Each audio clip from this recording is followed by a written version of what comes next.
So I just got back from a hearing with Pam Bondi, the Attorney General, where I began by laying out the concerns about the department many Americans have, which is it is being used to cover up the corruption of people like Tom Homan, who took $50,000 in a bag paid by undercover FBI agents, or the corruption case against the mayor of New York, or the cover-up of the Epstein files. But I also asked her about the use of the department to go after the president's enemies, like James Comey. Here's my questioning of the Attorney General. Attorney General Bondi, at your confirmation hearing in January, made a clear commitment you would not politicize your position. We are here today at your first oversight hearing 9 months into your tenure, at a time when hundreds of career prosecutors have quit because they were required to take unethical actions at odds with that promise, or feared that they would have to take such actions if they remained on the job. When over 1,000 former federal prosecutors have sounded the alarm about the unprecedented degree to which the powers of DOJ are being abused to go after the president's enemies. I approach this hearing with a heavy heart. As a former federal prosecutor myself, I served in a department that, whether it was under a Democratic or Republican president, would never use the office to go after the president's enemies or to hide the corruption of his friends. But today, the Justice Department has been used to cover up the possible corruption of the mayor of New York or of a high-level administration official taking $50,000 reportedly in cash in a bag, or a child sex predator who befriended the president and some of his cabinet members. And instead of preventing partisan weaponization, your department has engaged in a brazenly political prosecution at the president's explicit direction. The department has become President Trump's personal sword and shield to go after his ever-growing list of political enemies and to protect himself, his allies, and associates. My questions therefore focus on these two themes: hiding the corrupt acts of his friends and prioritizing the political prosecution of his enemies. So let me start with the shocking allegations of bribery and pay-to-play. 2 weeks ago, 4 major media outlets reported that Tom Homan, the president's top deportation official working in the White House, took $50,000 in cash in a bag from undercover FBI agents in September 2024, just over a year ago.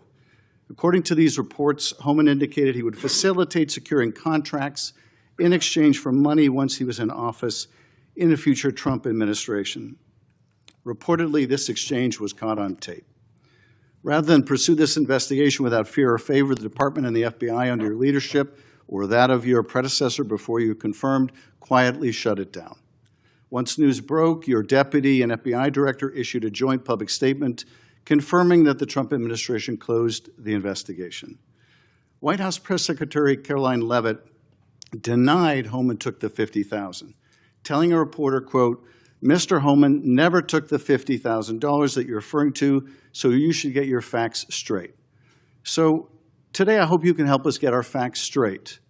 Was that true, what the White House press secretary said when she denied Homan took the money? Did he take the money? Senator Schiff, as I stated earlier, I was not in office. I was not confirmed when that was handled. So does that Deputy Attorney General Blanche and Director Patel said that there was no evidence that Tom Homan committed a crime. Yet now you're putting his picture up to slander him. No, I'm putting his picture up showing an interview he gave with, I think, Fox, in which he was asked explicitly about these allegations that he took a $50,000 bribe, and he refused to answer. He said he didn't answer the question whether he took the money, so I'm asking you the question. Did he take the money? Senator Schiff, I answered that question multiple times. And frankly, Well, I don't think, with respect, I don't think you did. But in case I just didn't hear you, what is the answer? Did he take the money? Senator Schiff, that happened prior to my confirmation as Attorney General. I said that. Do you know, sitting here, whether he took the money? All I know is that Deputy Attorney General Todd Blanche and FBI Director Patel said there was no case. And Caroline Leavitt is one of the most trustworthy human beings I know. So And, was she? Senator Schiff, was she if right? you worked for me, you would have been fired because you were censured No, by Congress for lying with your we egregious... You can stipulate to all your personal attacks on the Democratic members of the committee. Personal attacks. You've been attacking my FBI director. You've been attacking my office. You've been attacking... But what we're interested in... borders are. What we're interested in is the answer to these oversight questions. You want your you were asked by my colleague. You were asked by my colleague attacking good people. Regular order, Madam Chair, so I can ask a question. You were asked by my colleague from Vermont whether you will support providing a video or audio tape, if it exists, of Mr. Homan taking $50,000 in bribe money from the FBI. Will you support a request by this committee to provide that tape or tapes to the committee? Yes or no? Senator Schiff, you can talk to Director Patel about that. Well, I'm talking to you about it. You're the Attorney General. This will be your decision. Will you support? You don't have to tell me what is my decision and what is not my decision. I said you can talk to Director Patel. You don't have to try to. You think you've got a gotcha with Tom Homan, our borders czar, excuse me. who's been out there fighting for our country since Donald Trump took office. I'm trying to ask a question. Regular order, please. And you don't have to defer to the FBI director to pass the buck. So I'm asking you, will you support a request so that the committee, or indeed I believe the American people, should be able to see that video or audio tape? Will you support that request? Will you apologize to Donald Trump for trying to impeach him? I guess the answer is you won't support that request. After you now know that Joe Biden tried to cover up Hunter Biden's involvement with Ukraine. Let me do this, because I think it's valuable that the American people get a sense of what you've refused to answer today. So these are just some of the questions you refused to answer, or have answered with personal attacks on members of this committee. You were asked whether you consulted with career ethics lawyers, as you promised you would do during your nomination hearing, when you approved the president receiving a $400 million gift from the Qataris. You refused to answer that question. You were asked who or what role you may have played, or who played the role in asking that Trump's name be flagged in any of the Epstein documents gathered by the FBI. You refused to answer that question. You were asked whether Homan kept the $50,000 bribe money. You refused to answer that question. You were asked whether Homan paid taxes on the $50,000 bribe money. You refused to answer that question. You were asked, did career prosecutors find insufficient evidence to charge James Comey? You refused to answer that question. You were asked, how are military strikes on these boats in the Caribbean legal? And you refused to even answer that question. You were asked, a law degree, excuse me. You were asked, did you discuss indicting James Comey with the president? You refused to answer that question. You were asked, did you approve the firing of antitrust lawyers who disagreed with the Hewlett-Packard merger? You refused to answer that question. You were asked whether you support a restoration fund for violent insurrections to attack the Capitol on January 6th. You refused to answer that question. You were asked whether you were firing career professionals, career prosecutors, just because they worked on January 6th investigations. You refused to answer that question. You were asked by my California colleague whether you believe government officials, like immigration officials, have to abide by court orders. You wouldn't even answer that question. This is supposed to be an oversight hearing.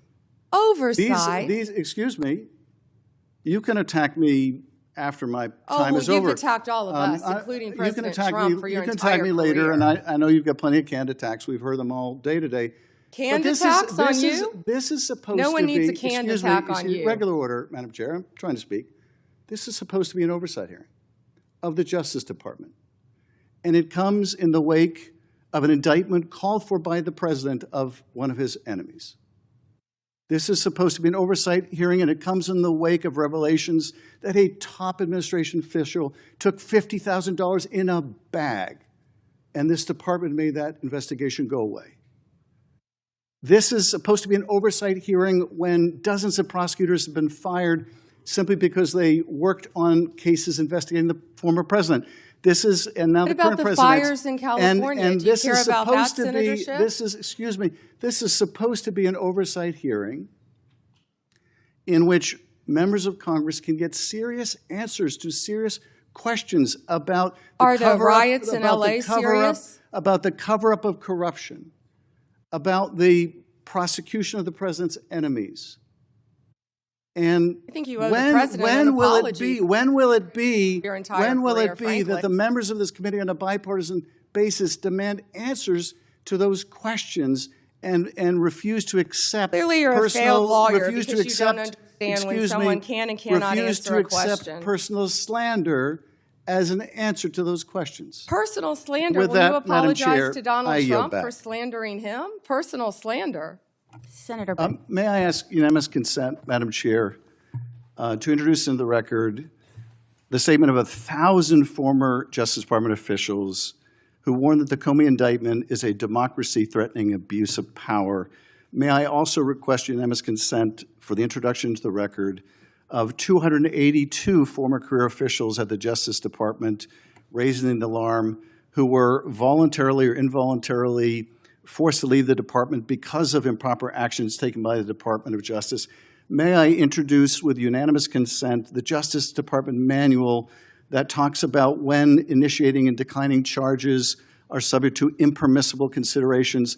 And finally, Madam Chair, may I introduce the letter from Michael Ben-Ari, a career counterterrorism prosecutor, DOJ, a letter he nailed to his door, which concludes by urging officials to do the right thing for the right reasons, to follow the facts and the law, and raises the alarm that the decision to remove experienced career officials from U.S. attorneys' offices, the FBI, and critical parts of DOJ undermines our country's abilities to counter terrorist organizations, malign nation-state actors, and countless others that seek to harm our nation and its citizens.